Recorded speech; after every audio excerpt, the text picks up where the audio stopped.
So hello guys, आज हम अपना अगला टॉपिक शुरू करने जा रहे हैं हमारे इसी चैप्टर का। तो हमारा अगला टॉपिक जो है वो है the age of revolution in between 1830 to 1848। तो ये एज ऑफ रिवॉल्यूशन जो हम पढ़ेंगे वो 1830 से 1848 के बीच का एज ऑफ रिवॉल्यूशन है। तो अब आप सोचेंगे कि एज ऑफ रिवॉल्यूशन इसमें हमको क्या क्या पढ़ने मिलेगा रिवॉल्यूशन से रिलेटेड। तो देखिए बहुत सारे बदलाव आए 1830 से 48 के बीच में। तो उन रिवॉल्यूशंस को, उन बदलावों को पढ़ेंगे हम, ठीक है। बहुत सारी क्रांतियां आई तो उन्हें हम पढ़ेंगे, और इसी में हम ग्रीक का यूनिफिकेशन भी थोड़ा सा पढ़ेंगे, ज़्यादा तो नहीं है इसमें दिया हुआ, जितना है उतना पढ़ेंगे, ठीक है। तो सबसे पहले इसमें हम इसके सबसे फर्स्ट पॉइंट से शुरू करते हैं। As conservative regimes tried to consolidate their power.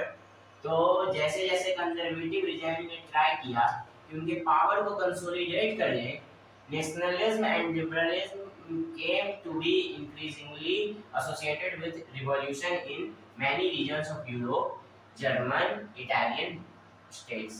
तो अब हम इससे क्या समझ में आया, तो जैसे जैसे इसे हमें ये समझना है कि जैसे जैसे जो कंजर्वेटिव्स थे, जो पुरानी ख्यालात वाले लोग थे, जो कि पुरानी चीज़ों को कंजर्व करके चलना चाहते थे, और जैसे अभी जो बर्बन डायनेस्टी नहीं आई थी, हमने पिछले टॉपिक में डिस्कस किया था, जो कि अब हम आगे से रिलेट करके चलेंगे। तो आप पिछले के पिछले टॉपिक पे चलिए, जहाँ पर हमें ये पता चला था कि एक नई फिर से बर्बन डायनेस्टी को स्थापित किया गया था ड्यूक मेटरनिक के द्वारा। तो अब हम उसी के बारे में जानेंगे कि उस बर्बन डायनेस्टी का ने जो कंजर्वेटिव रिजाइम का फिर से लाया था सोच, उसके चलते जो क्रिएट हुआ था, तो अब उससे हम मतलब उसी के वजह से जो रिवॉल्यूशंस नए नए आए, उससे हम उसके बारे में पढ़ेंगे। तो जैसे जैसे कंजर्वेटिव रिजाइम अपना पावर को कंसोलिडेट करना शुरू किया और पावर को हल्का इंक्रीज करने की कोशिश किया, नेशनलिज्म और लिबरलिज्म जो ग्रुप थे वहाँ के, वो अपने आप को एसोसिएट किए एक नए मूवमेंट की तरफ, मतलब एक साथ बढ़कर काम करना शुरू किए एक नए मूवमेंट की तरफ, जो कि शुरू हुआ एक रिवॉल्यूशन लाने के लिए। कहाँ पर? तो रिवॉल्यूशन लाने के लिए यूरोप के बहुत सारे रीजन में, तो किन रीजन में? जर्मन रीजन, इटालियन रीजन में शुरू हुए। अब पहले जर्मनी नहीं था, तो प्रूसिया में बेसिकली ये हुआ था, ठीक है। और इटली में भी इसके बाद यूनिफिकेशन आएगा, तो यहीं से भावना सारी जाती। जब कंजर्वेटिव्स लोग अपना सोच लाए ना कि हमें पावर को और इंक्रीज करना है, तो लिबरलिज्म और नेशनलिज्म लोगों को लगा कि अरे ये तो हमारे साथ अन्याय हो रहा है। तब वो सोचे कि नहीं, अब यूनिफिकेशन करना पड़ेगा। तो वही यूनिफिकेशन करने से इटली और जर्मनी का यूनिफिकेशन फिर आगे जाके इसी के चलते रिवॉल्यूशन आया, फिर रिवॉल्यूशन के चलते आगे चल के यूनिफिकेशन हुआ। तो अब समझना है कि यूनिफिकेशन का कारण क्या था, यूनिफिकेशन के लिए रिवॉल्यूशन का कारण क्या था। अब हम अपने अगले पॉइंट की तरफ बढ़ते हैं। तो the first great change took place in France in July 1830। अब सबसे पहला एक चेंज आया, क्या आया? इसको जो क्या है 1830 में, कब आया पहले हम ये जानते हैं, तो 1830 में आया जुलाई में, ठीक है। ये डेट बहुत अच्छे से याद कर लिया। इसको अलग अलग क्वेश्चन बना के भी देते हैं कभी कभी। What was the first great change that took place in 1830, when did the first upheaval took place, तो इन फ्रांस। तो ये बेसिकली फ्रांस में आता है, ठीक है। अच्छा, तो फ्रांस में कौन सा ग्रेट चेंज आया था? तो अगले पॉइंट को पढ़ेंगे ना, तो समझ में आ जाएगा कौन सा ग्रेट चेंज आया था। बर्बन किंग जो थे, bourbon king were overthrown by liberal after 1850 में 30 हो गया, ठीक है। तो जो बर्बन किंग को फिर से 1815 में लाया गया था, उन्हें 1830 में वापस से हटा दिया गया। अब बोलोगे कि तो लाया ही क्यों गया, 15 साल तक राज किए फिर हटा दिया।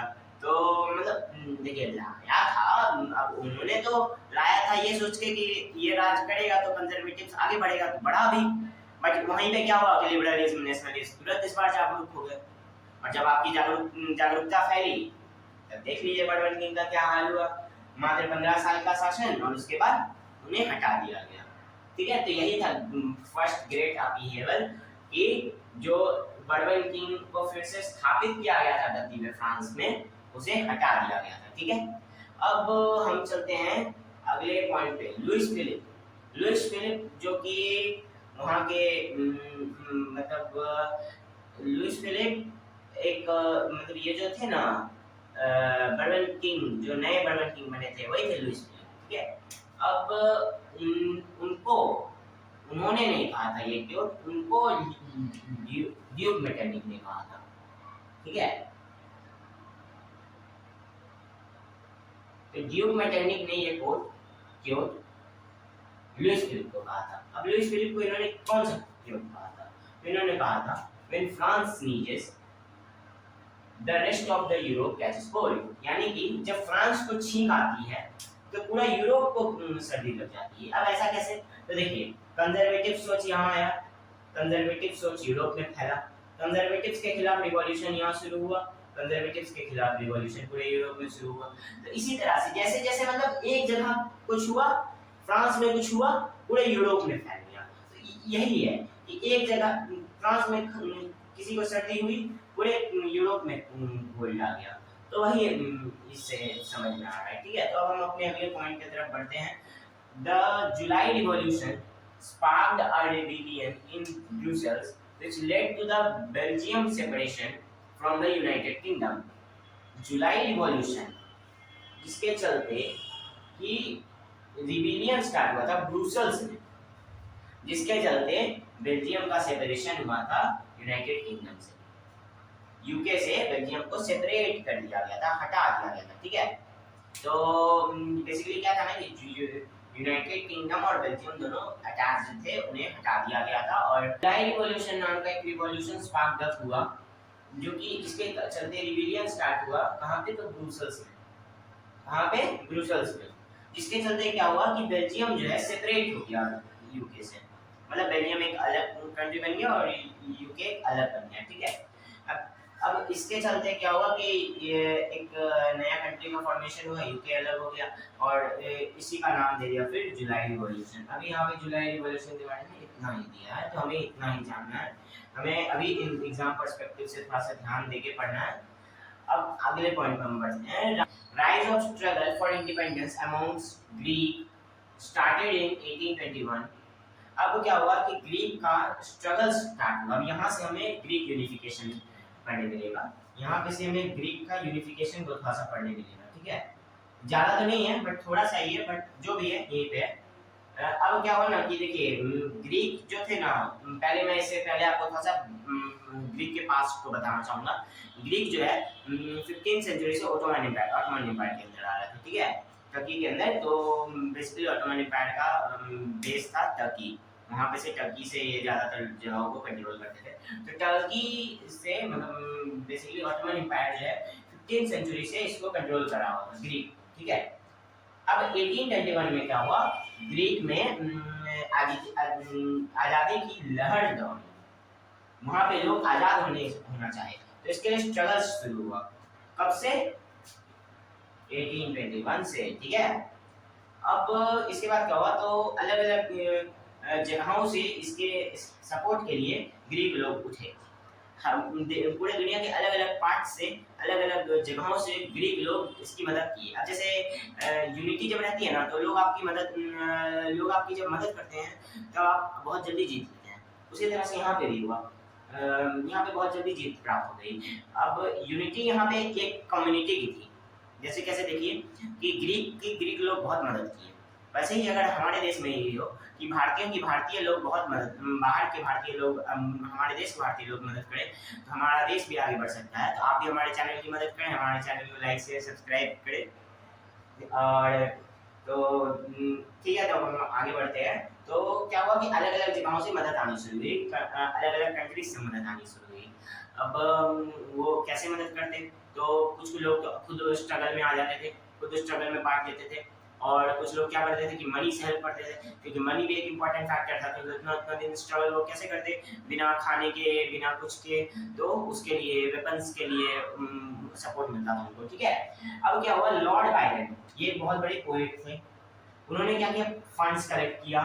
उसके बाद वो क्या किया कि फाइट करने के लिए ग्रीक आए और ग्रीक के लोगों के लिए ग्रीक के इंडिपेंडेंस क्लेरिफाइड किए।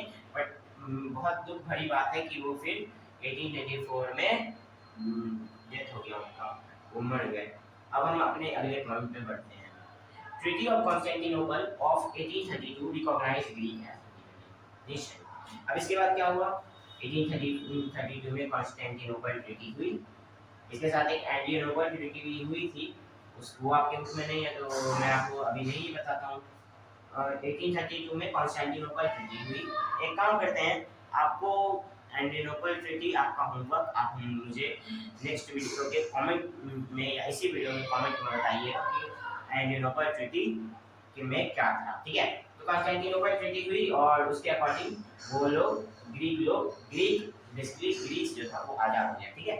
अब इससे ये समझ, अब लास्ट ग्रीक यूनिफिकेशन से हमें क्या समझ आता है, ग्रीक यूनिफिकेशन से हमें ये समझ में आता है कि यूनिटी अगर आपकी कम्युनिटी में रहेगी तो आप किस तरह से किसी भी बड़ी से बड़ी जंग को बहुत आसानी से जीत सकते हैं, ठीक है।